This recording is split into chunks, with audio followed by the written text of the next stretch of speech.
He wants to be by her side in the NICU until we can take her home. He talked about how we'd have to ask his mom to babysit our son more often while she's a newborn. He even said that maybe we could sell one of our cars, move to a smaller house, and take our son out of private school so we'd have more money to pay for our daughter's care. I was silent until he asked me what I thought. I was blunt and said that I think we should terminate the pregnancy. Now I feel bad for saying it that way, but I was still frazzled from the news. This made him very upset. He began to cry and ask why I don't want our daughter, even with disabilities. I mentioned our previous abortion. He said it was different because it was unplanned and we had no way to take care of the child. Now, we're in a pretty good place financially, so theoretically we could shoulder the cost of our daughter. I have a bit of personal history with this type of situation. My best friend in high school was at my house all the time because her parents were way too busy with her severely autistic older brother. They did love her, but she was pushed to the side her entire childhood. I told him this story. He said that we'd do better by our son and daughter. My best friend's parents were dumb for having a second kid after they already had a disabled one. He then seemed hopeful for a minute and asked if I was just afraid. He promised that he'd be by my side the whole time and we could do this together. I told him it's not about fear. Our daughter will be in pain constantly if she's born alive. It would be a short and painful life for her. I love this baby so much already, I don't want her to suffer like that. He began to yell that even if she doesn't live long we could still pour our hearts and souls into making her life as fulfilling as possible. I didn't respond and he stormed inside. It's been a couple days now and he won't even look me in the eyes. He sits in the new nursery for hours.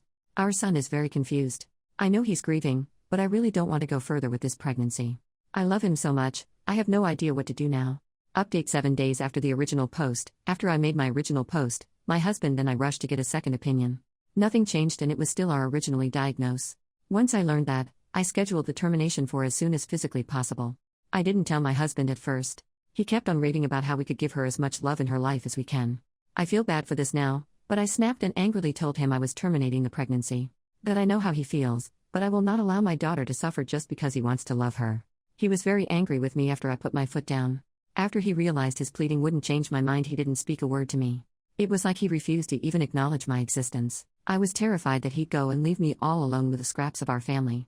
I tried to explain it to my son, but I think he still doesn't understand. Then, the night before the procedure, he stepped into my room and apologized for everyone and promised to be more supportive of me from now on. I was so happy and relieved I started to sob and he held me all night. My original plan was that my mom would drive me to the hospital, then once it's done a close friend would take me home.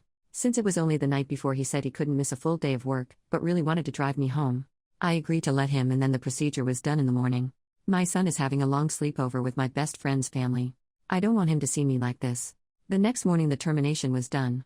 It went fine with only minor physical pain, but the emotional toll was crushing. After I was done he didn't show up to get me. I waited for hours and he wouldn't answer any of my calls. I ended up having to call a friend out from work to take me home. When we got there I saw just one note on the counter saying he can't do this. A few of our daughter's special toys were removed from her nursery. My entire life has fallen apart in a matter of days. I asked my mom to watch my son for a little while. I still can't contact my husband. Everything feels so pointless.